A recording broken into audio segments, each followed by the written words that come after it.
Hello and welcome to Just One More Watch. No studio intro today, straight to the top down stuff, straight into a quick review of one of the most bizarre watches I have featured on the channel over the last 6 years.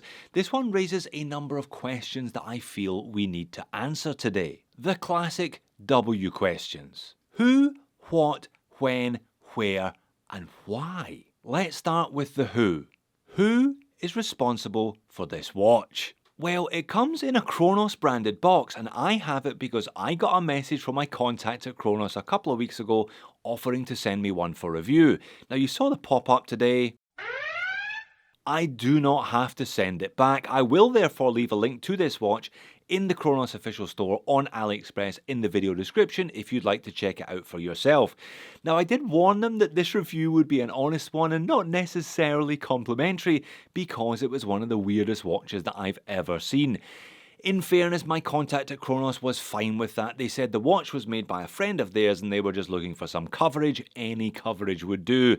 Well, that's pretty much what they're getting today. Which brings us to the what. What on earth is it? Well, you tell me. It's a watch that looked immediately familiar to me though, because the case is 100% Oris Diver 65, but in this instance in 42mm and in bronze, which is a combination that Oris don't actually do. There's another strong link to Oris because it's fitted with a denim look strap. Now, I reviewed the Oris Momotaro collaboration a couple of years back, and it's the one and only watch with a denim strap that I've encountered so far. So far, so kind of normal I guess for an AliExpress lookalike, but that's until you look at the dial. Which brings us on to a second what. What were they thinking? They've slapped a dirty great picture of Tintin in a spacesuit on the dial of the watch. What? There are a couple of clues for us here though, in the words destination, moon, and the numerals 1950 in between them. I'm not sure whether this image is taken directly from the 1950 Tintin cartoon, Destination Moon oddly enough, or not, but that's certainly what they're referencing here. They're not the only watch to have done so either. Perhaps you're familiar with the story behind the Omega Speedmaster Tintin. So called because the random white checkerboard pattern around the edge matched Tintin's rocket in that 50s cartoon. Apparently Omega was supposed to be producing a licensed special edition of the Speedmaster with a picture of the rocket at the 11 o'clock index, but the deal fell through and all we got was this red and white patterning. Exactly the same red and white checkerboard patterning you can see at the bottom of the dial of this watch. Now that Tintin reference would have worked perfectly on the Omega Speedmaster because everyone knows it was the first watch on the moon. But here we have a reference to a 1950s French cartoon about lunar exploration, but with the case, dial and handset of a dive watch from the 1960s. I just don't get it. It doesn't get any less unusual when you flip it over to the back either. You get another picture of Tintin and his dog Snowy. Now I did ask my contact at Kronos if this was officially licensed, but they did the WhatsApp equivalent of saying, "Isn't the weather lovely today?" and totally avoided my question. To cap off the weirdness, they've decided to call this one Nameless. But you may be pleased to know they're only making 300 of them.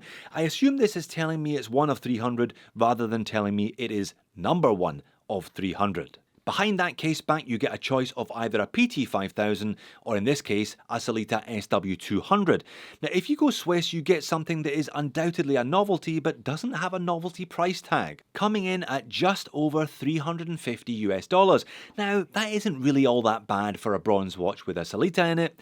It's $275 if you opt for the 5000, but it does bring us to our next two questions. When and where would you actually wear this thing? You can't wear it diving because it's supplied on two different straps, neither of which are waterproof. It's not exactly a subtle everyday piece either, is it? It's definitely an occasional novelty style piece, but it's just such an odd combination of materials and designs.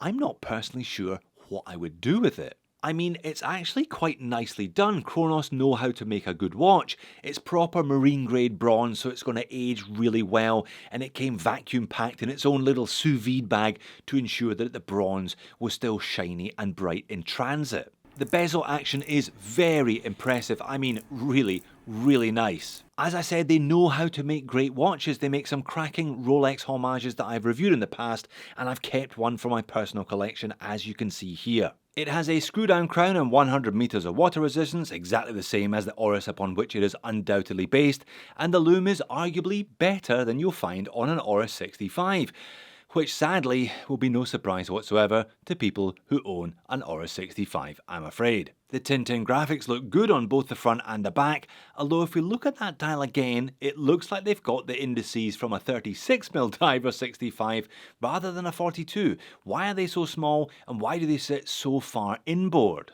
I guess it's so they don't cover up too much of the text, but it just looks weird, especially as the minute hand pushes beyond the indices. I'll say that again, the minute hand pushes way beyond the indices. Even more weird. It's not a total roasting today. I am not upset or angered by this watch. I'm just bemused by it.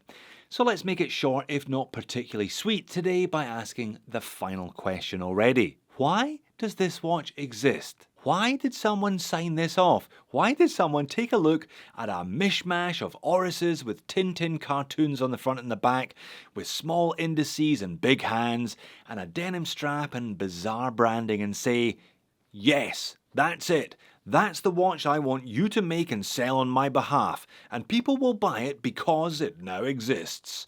Why does it exist though? Well, I'm afraid that is a question I simply cannot answer.